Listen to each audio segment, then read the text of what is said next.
Hai, saya Joe. Balik lagi di Dinding Joe. Christy Jouchen adalah wanita berusia 39 tahun yang tinggal di Memphis, Tennessee. Christy tumbuh besar sebagai anak tunggal. Dia lahir pada tahun 1982. Dia kuliah di University of Tennessee, di mana dia mendapatkan penghargaan untuk karyanya dalam ilmu farmasi. Kemudian, dia bekerja sebagai apoteker di daerah Memphis Kroger. Christy sering bepergian dengan ibunya dan mengikuti berbagai macam tur. Lalu dia akan memposting perjalanannya ke media sosialnya. Hubungan antara Christy dan ibunya sangat dekat. Dia juga digambarkan sebagai gadis yang super manis, baik hati, dan akan melakukan apa saja untuk siapapun yang dia temui. Dia juga wanita yang murah hati, sangat menyenangkan dan juga membuat orang lain merasa nyaman jika berada di dekatnya. Sebagai seorang apoteker, Christy juga seorang tukang roti yang sangat berbakat. Dia sebenarnya memiliki toko roti yang sangat sukses di Colorado, tetapi dia pindah ke Memphis dan memutuskan bahwa dia akan belajar karena dia ingin menjadi apoteker. Pada bulan November 2021, Christy bertemu dengan seorang pria yang bernama Bradley Robert Dawson di sebuah pesta. Brad bekerja sebagai spesialis IT di Youth Village, yang merupakan organisasi sosial yang didedikasikan untuk membantu anak-anak dengan masalah emosional dan perilaku, serta membantu keluarga mereka melaluinya itu. Mereka berdua dengan cepat disatukan oleh hobi mereka, yaitu olahraga maraton dan pekerjaan amal untuk anak-anak yang membutuhkan di Chicago. Pada bulan Februari 2022, hubungan mereka semakin berkembang dan akhirnya mereka memutuskan untuk menikah. Setelah menikah, Brad dan Christy tidak ingin pergi berbulan madu saat itu. Mereka berpikir lebih baik untuk menunda sampai datangnya musim panas. Jadi, baru pada tanggal 7 Juli 2022, pengantin baru ini pergi untuk berbulan madu. Mereka check-in di resort Pulau Penyu di Fiji. Pulau ini benar-benar menakjubkan dan merupakan lokasi syuting film tahun 1980-an yang berjudul The Blue Lagoon. Lokasinya di tepi pantai yang sangat mewah dan juga eksklusif. Penginapan yang disewa mereka hanya memiliki 14 villa di tanah yang luasnya sekitar 200 hektar dan lokasinya sangat terpencil. Sehingga yang tinggal di sini hanya staf resort dan tamu-tamu yang menginap di penginapan ini. Setiap tamu juga memiliki kepala pelayan pribadi mereka masing-masing, di mana mereka akan mengatur piknik para pengunjung. Mulai dari makan malam, wisata-wisata di pulau, atraksi menunggang kuda, snorkeling, menyelam, dan semua kegiatan lainnya. Dan untuk tarif kamar agar bisa tinggal di sana, Christy dan Brad harus mengeluarkan biaya sebesar 3.500 US dollar per malam, atau sekitar 51 juta rupiah. Namun, hanya 2 hari setelah tiba di pulau terpencil itu, pada tanggal 9 Juli, pasangan pengantin baru itu tidak muncul untuk sarapan. Hal ini menimbulkan tanda tanya bagi kepala pelayan pribadi mereka, karena dia yang bertanggung jawab untuk semua jadwal aktivitas Christy dan Brad selama mereka menginap di sana. Kepala pelayan itu kemudian pergi ke bungalow pasangan tersebut, dan dia menemukan tanda "jangan diganggu" yang digantung di gagang pintu. Melihat itu, kepala pelayan jadi tidak terlalu mengkhawatirkan Christy dan Brad. Dia berpikir mungkin mereka hanya ingin tidur sampai siang, atau mungkin sedang bersenang-senang seperti pengantin baru pada umumnya. Kepala pelayan tersebut lalu berbalik dan pergi. Akan tetapi, setelah beberapa jam kemudian, kedua pasangan tersebut masih juga tidak datang untuk makan siang. Dan itu membuat bingung si kepala pelayan pribadi Christy dan Brad. Selain jadwal yang sudah disusun menjadi berantakan, kepala pelayan juga harus membersihkan bungalow mereka setiap harinya. Dan karena tidak ingin menunda lagi, si kepala pelayan yang berusia 50 tahun ini akhirnya memutuskan untuk menggunakan kunci cadangan. Dia harus membuka kunci pintu kamarnya Christy dan Brad. Saat mulai membersihkan kamar itu, kepala pelayan melihat noda darah di dinding kamar mandi. Karena penasaran, dia lebih mendekati lagi untuk menyelidiki. Dan di sana dia menemukan pemandangan yang benar-benar mengerikan. Tubuh Christy berlumuran darah dan terbaring di lantai kamar mandi.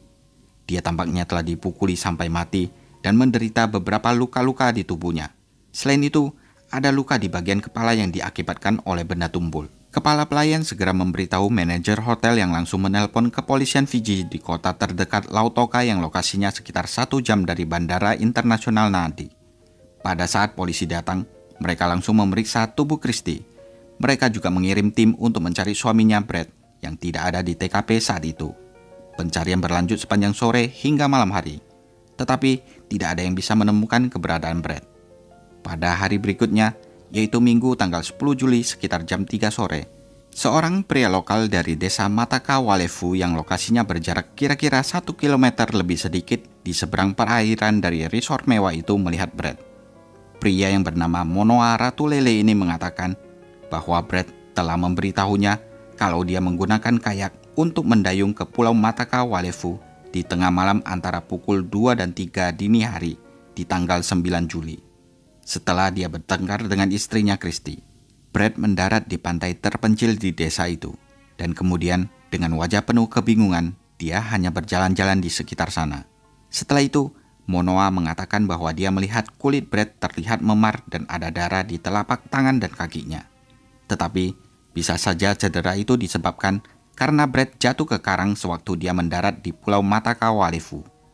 Melihat kondisi Brett seperti itu, Monoa Ratulele memutuskan untuk menawarkan air dan bantuan kepada Brett.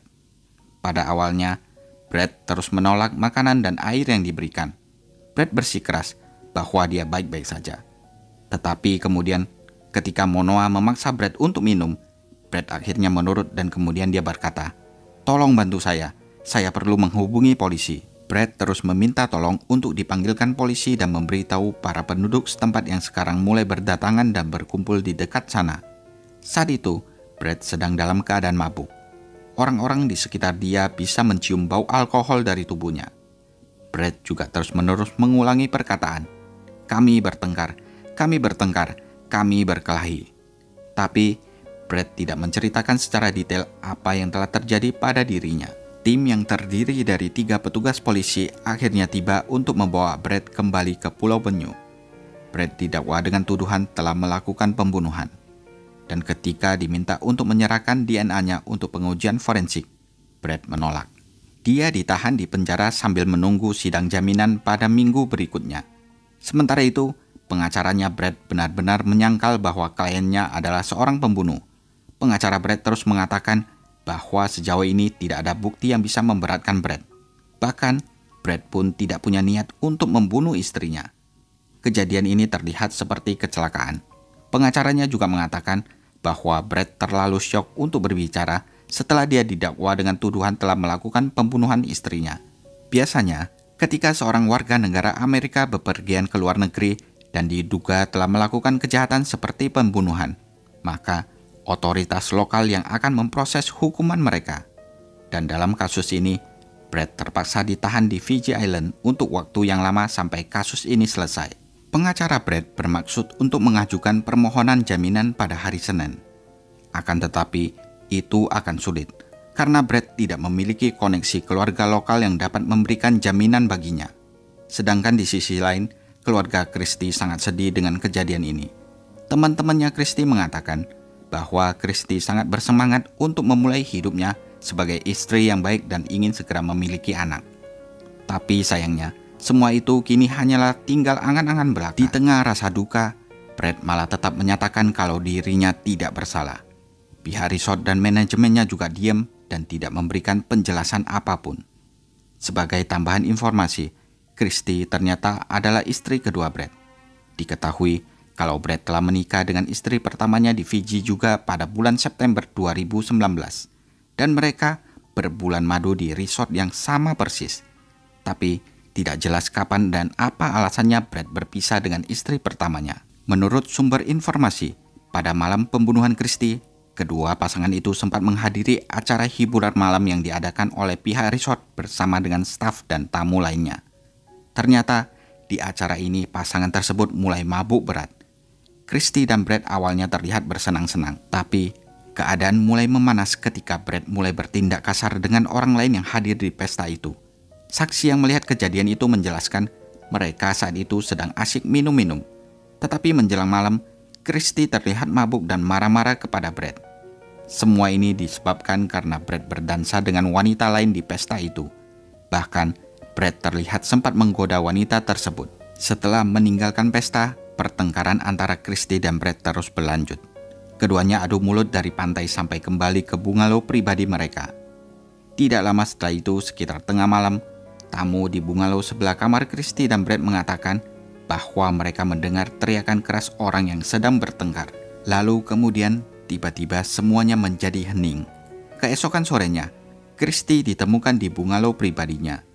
Tubuhnya terjepit dan tergeletak di antara ruang kecil antara toilet dan dinding kamar mandi. Dia dipukuli, menderita luka parah dan berlumuran darah. Sementara itu, tutup tangki toilet yang terbuat dari keramik ditemukan dalam keadaan retak dan rusak. Hal ini menunjukkan bahwa pembunuhnya telah mengambil tutup tangki toilet tersebut dan menggunakannya untuk memukul kepala Christy.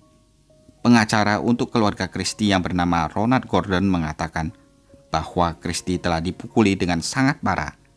Christy menderita luka robek yang begitu dalam di kedua sisi kepalanya dan di dekat matanya, sehingga cairan pembalseman akan bocor dan ini bisa mengakibatkan tubuhnya tidak dapat dibalsem atau diawetkan, sehingga susah untuk membawa jenazahnya balik ke Amerika.